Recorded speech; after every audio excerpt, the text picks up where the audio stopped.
आज की क्लास में हम बात करने वाले हैं इंटरेस्ट पेबल और रिसीवेबल के बारे में और दूसरा टॉपिक रहेगा हमारा स्टैटिक्स। तो सबसे पहले मैं आपको बताने वाला हूँ इंटरेस्ट पेबल और रिसीवेबल इन टैली। तो इंटरेस्ट पेबल और रिसीवेबल के बारे में हम बात करें तो जब हम किसी से लोन लेते हैं या किसी को लोन देते हैं तो हमें इंटरेस्ट पे और रिसीव करना पड़ता है। तो इंटरेस्ट पेबल और रिसीवेबल मैं आपको आज बताने वाला हूँ। साथ ही मैं आपको बताने वाला हूँ कि ये एक्टिव इंटरेस्ट कैलकुलेशन के द्वारा इसकी कैलकुलेशन की जाएगी और देन उसके बाद हम उसको पे और रिसीव करेंगे। तो सबसे पहले आपको करना क्या है, जाना है आपको टैली ERP9 के अंदर। ठीक है, तो बैक आ जाते हैं। तो सबसे पहले मैं दो लेजर्स बना ले रहा हूँ, एक पेबल के लिए और एक दूसरी रिसीवेबल के लिए। तो यहाँ पे सबसे पहले मैं लिखूँगा इंटरेस्ट पेबल। ये हमारे लिए नुकसान होता है।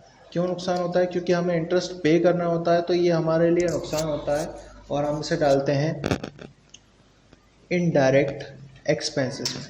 ठीक है, maintain balance bill bye bill इसमें नो रहेगा और कॉस्ट सेंटर भी मैं नो कर दे रहा हूँ। और दूसरी लेजर में बनाऊंगा इंटरेस्ट रिसीवेबल के बारे में। तो यहाँ पर मैंने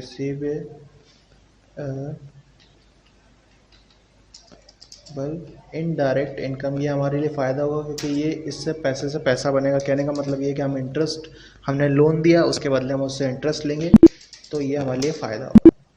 ठीक है, उसके बाद लोन किसको देना, तो मैंने यहाँ लिख लिया राहुल टू लोन, या फिर मैं लिख लेता हूँ राहुल लोन लायबिलिटीज़।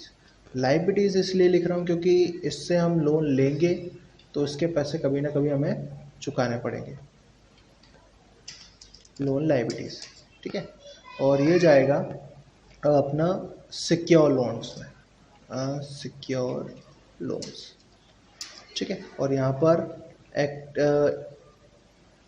एक ऑप्शन यस करना पड़ेगा आपको, F11 F2 में F1 में जाके यहाँ पे यस होगा active interest calculation and use advance parameter. तो कहाँ जाएंगे आप लोग? F11 company features, F1 accounting features. तो यहाँ पे ये दोनों यस कर देंगे और उसके बाद यहाँ पे कर लेना है आपको एक्सेप्ट। एक्सेप्ट करने के बाद यहाँ पर एक कैलकुलेशन डालनी है मेरे को, जिससे कि कैलकुलेट करने लगे। तो यहाँ एक्टिव इंटरेस्ट कैलकुलेशन में कैलकुलेशन डालूंगा और यहाँ पे मैं नो रख दे रहा हूँ उसको। 10% का इंटरेस्ट रहेगा 30 डेज मंथ के हिसाब से, ऑल बैलेंस 1 अप्रैल 2020 से 1/6 के लिए। ठीक है, और यहाँ पे कर लिया मैंने इसको एक्सेप्ट। ठीक है, दूसरा लिख दे रहा हूँ मैं मोहित लोन एसेट्स। इससे मैं बताना चाह रहा हूँ कि ये हमारे लिए फ़ायदा, यानी लोन एसेट्स या पैसे लेके आएगा, तो ये भी सिक्योर्ड लोन में जाएगा। सॉरी,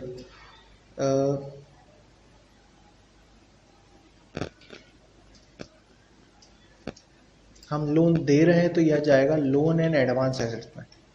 ठीक है, यदि अगर हम लोन देते हैं तो ये जाता है लोन एंड एडवांस एसेट्स में।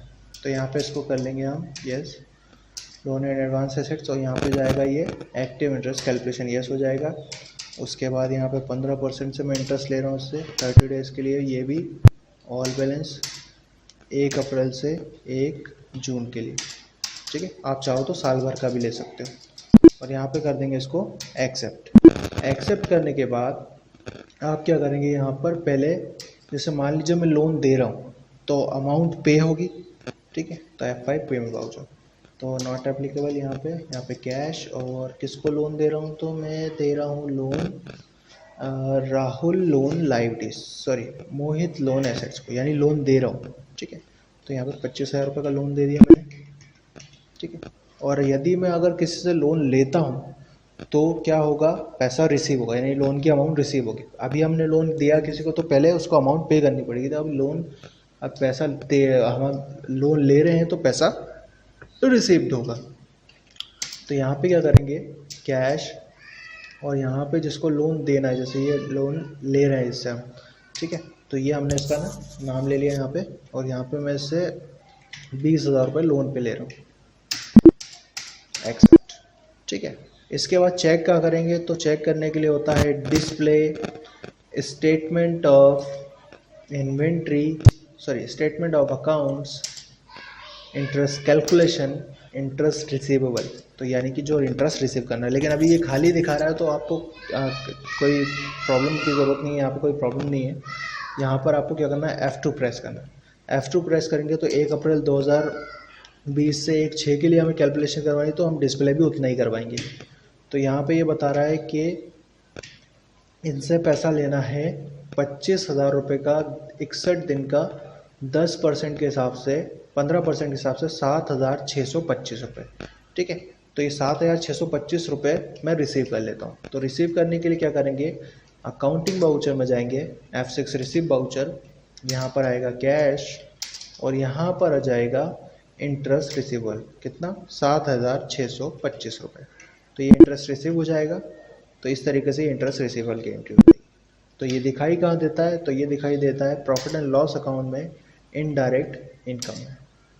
ठीक है, अब मैं चेक करने वाला हूँ डिस्प्ले में जाके कि हमने जिससे लोन लिया था उसको कितना पैसा देना है। अभी तो हमने इंटरेस्ट रिसीव कर लिया, ठीक है। अब किसी से अगर लोन का पैसा हमें उसे पे करना है, रिसीवेबल तो हो गया, लोन का पैसा देना हो तो फिर क्या करेंगे, तो पहले चेक करेंगे कितना पैसा उसको देना है। तो इंटरेस्ट कैलकुलेशन में इंटरेस्ट पेबल, फिर यहाँ पे F2 प्रेस किया, 1 अप्रैल से 1/6, ठीक है। तो इनको देना है 20,000 रुपये के 10% के हिसाब से 4,066 रुपये 76 पैसे, जो 67 पैसा। ठीक है, तो चलिए आगे बताऊँ मैं आपको कैसे करना है। तो यहाँ पर सिंपली ऑलरेडी मैं लेज़र बना के बैठा हूँ। तो आपको पे करना है तो F5 पेमेंट वाउचर, यहाँ पर ये नॉट एप्लीकेबल रहेगा, यहाँ पे कैश, यहाँ पे इंटरेस्ट पेबल, कितना 4,066 रुपये 67 पैसा, ठीक, और ये पे हो जाएगा। तो इस तरीके से हम इंटरेस्ट पेबल और रिसीवेबल कर सकते हैं। तो यहाँ तक आपको कोई डाउट हो, या सॉरी यहाँ तक मैंने आपको बता दिया है, ठीक है। तो अब आपको क्या करना है, प्रॉफिट एंड लॉस अकाउंट में जाना है। यहाँ पे आपको इनडायरेक्ट एक्सपेंसेस देखेंगे तो आप इंटरेस्ट पेबल मिल जाएगा आपको, और अगर इनडायरेक्ट इनकम में देखेंगे तो इंटरेस्ट रिसीवेबल मिल जाएगा। अब बात ये आती है कि जो हमारा सेकंड टॉपिक है स्टैटिक्स, वो क्या है। तो स्टैटिक्स मतलब नंबर्स, ठीक है, यानी कि आंकड़े, ठीक है। तो अब आंकड़े किस चीज़ के होंगे टैली के अंदर, तो आंकड़े यहाँ पर होने वाले हैं इसमें बाउचर एंट्रीज के, कि आपने कितनी बाउचर एंट्रीज किस बाउचर में की है।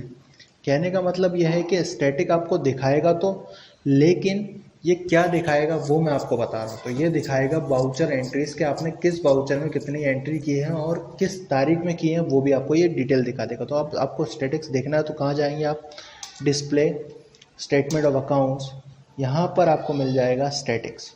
तो स्टैटिक्स पर आप एंटर करेंगे तो यहाँ पे देखिए, जैसे मैंने अटेंडेंस वाउचर का यूज़ नहीं करा, मैंने कॉन्ट्रा वाउचर का यूज़ नहीं करा, क्रेडिट नोट का नहीं यूज़ किया, डेबिट नोट का यूज़ नहीं किया। जिन वाउचर्स का यूज़ मैंने किया है वो यहाँ पे दिखा रहा है। जैसे यहाँ पे 3 दिखा रहा है, तो इन वाउचर्स के आगे 0 दिखा रहा है, यानी इनमें अभी कोई भी यूज़ नहीं करा। लेकिन जब पेमेंट वाउचर का देखोगे तो आप पेमेंट वाउचर पर 3 दिखा रहा है, यानी इस वाउचर का मैंने यूज़ किया हुआ है। तो मैं इस पर एंटर करूँगा तो अप्रैल में 3 बार यूज़ किया है, तो ये दिखाएगा ट्रांसपोर्ट चार्जेस के लिए यूज़ किया है, मोहित लोन एसेट्स यानी मोहित को लोन देने के लिए यूज़ किया है, इंटरेस्ट पेबल करने के लिए यूज़ किया है, ठीक है। और अगर आप नेक्स्ट देखते हो तो यहाँ पर आप देखोगे कि रिसीव वाउचर का यूज़ भी किया है मैंने, और यहाँ पे परचेज वाउचर का यूज़ भी किया हुआ है। तो ये होते हैं स्टैटिक्स। अगर आप ग्रुप देखोगे तो यहाँ पे ये type of groups and accounts बता रहा है, यानी ग्रुप्स, तो यहाँ पे ग्रुप्स दिखा रहा है आपको, ठीक है। तो यहाँ पे आप ग्रुप्स देख सकते हो कि यहाँ पे 24 ग्रुप्स हैं, ठीक है। उसके बाद 14 लेज़र्स हैं, ठीक है। तो अब लेज़र्स आप चेक कर सकते हो, जैसे मैंने सैनरी डेप्टर की लेज़र बनाई हुई है, मोहित डेप्टर, रोहित डेप्टर, ठीक है। सैनरी क्रेडिटर की बनाई हुई है, ठीक है। उसके बाद मैंने लोन एंड एडवांस एसेट्स की बनाई हुई है एक लेज़र, कैश की लेज़र बनी हुई है। तो ये कैश लेज़र्स आप चेक कर सकते हो, ठीक है।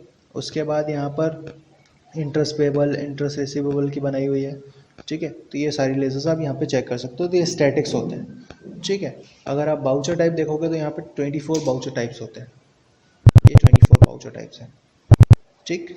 तो नेक्स्ट क्लास में मैं आपको इसके आगे बताऊँगा, ओके, ठीक है। तो ये स्टैटिक्स, और आज मैंने आपको बताया इंटरेस्ट पेबल और रिसीवेबल, और स्टैटिक्स बताया मैंने आपको। नेक्स्ट में मैं इसके आगे बताऊँगा।